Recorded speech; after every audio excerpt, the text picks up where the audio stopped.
What are you thinking? I don't know.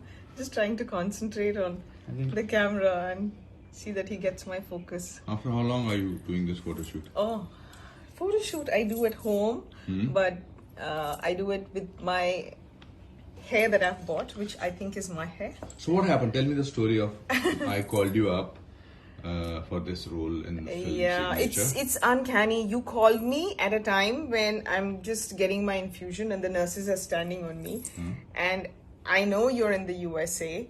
So when I see it go Anupam Kher USA number, I was like, he's calling me because it's urgent. You know, because we don't call and chat, hey, what's happening then? Yeah. So I said, let me answer this. So I take it, and you start saying that, you know, I want you to do a film. And I say, you know, I would love to do, but can you wait? And you said, no, I can't wait. Why do you want me to wait? And why is there so much noise in your house? And I said, I couldn't lie because all the nurses were around me. So I said, I'm not at home. Where are you? So I'm like, I'm That's in the not hospital. the way I talk. You talk.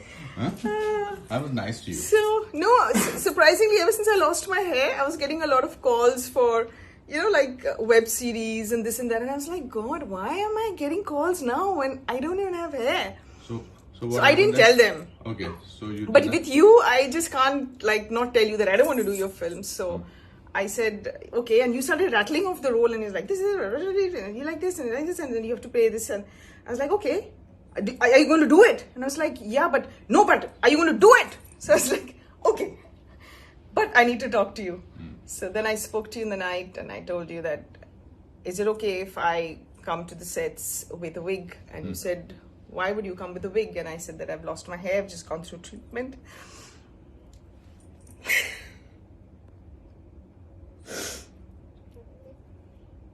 I don't know, it just gets emotional.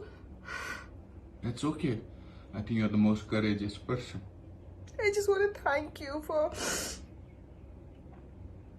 being okay with it, because I thought I should tell you that I'll be wearing a wig, and then you said, why even a wig? Why can't you just do the film just as the way you are? And I said, I don't know if I have the courage. And you said, I think you do. So I just think it's so nice. When did you discover that you have breast cancer?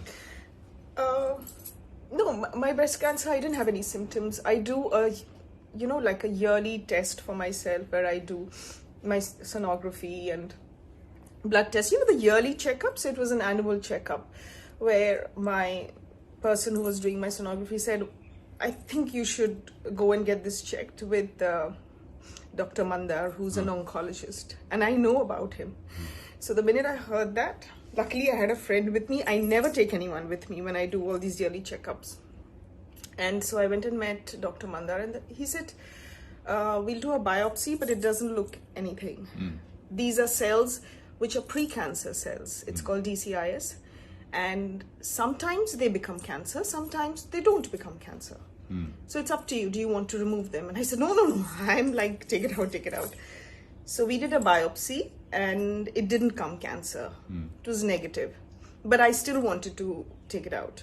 So when we took it out and they did a biopsy of the entire cells that were removed and tissues, they found tiny cell, like a tiny portion of cells that had already become cancer. And so he said that when you were in this surgery, we put a port.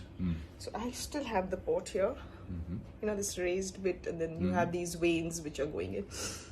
So they said, we have to give you chemo. And then I started crying. And then my sister was like, it's treatable. Doctors saying it's 100% treatable. You know, these are very, very early cancers. And that's the one thing that, you know, if you catch it early, cancer is treatable. And my sister was like, why are you behaving like a 17th century woman? Why are you crying? I mean, the doctor's like, good news. And you're crying.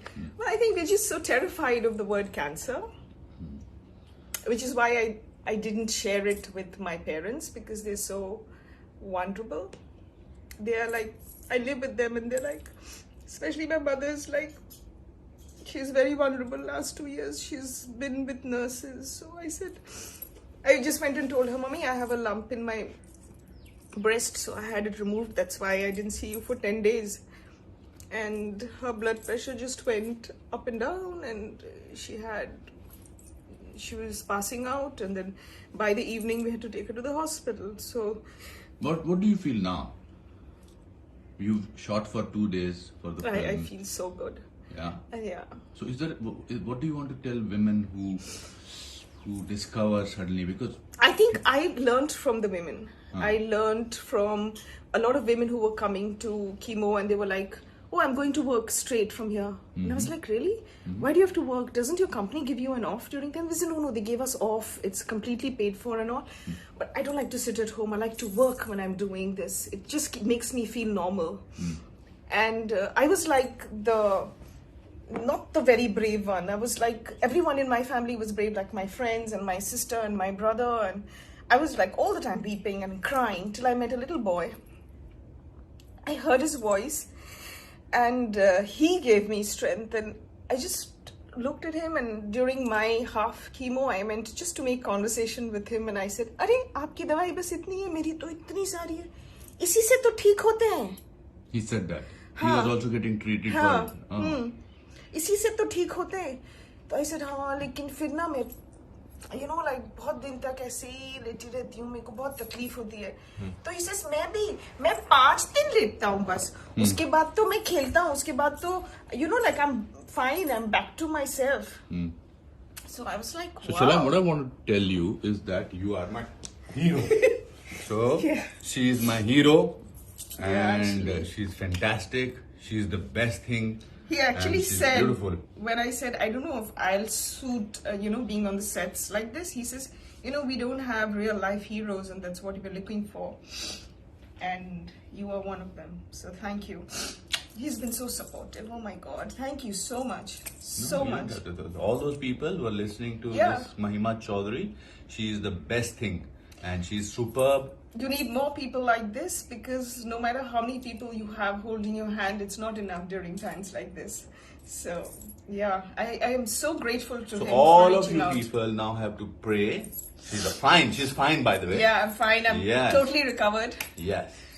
So, and I'm doing well. Thank you. Lots of love. Thank you. Thank you so much. Thank you. Thank you. Cut.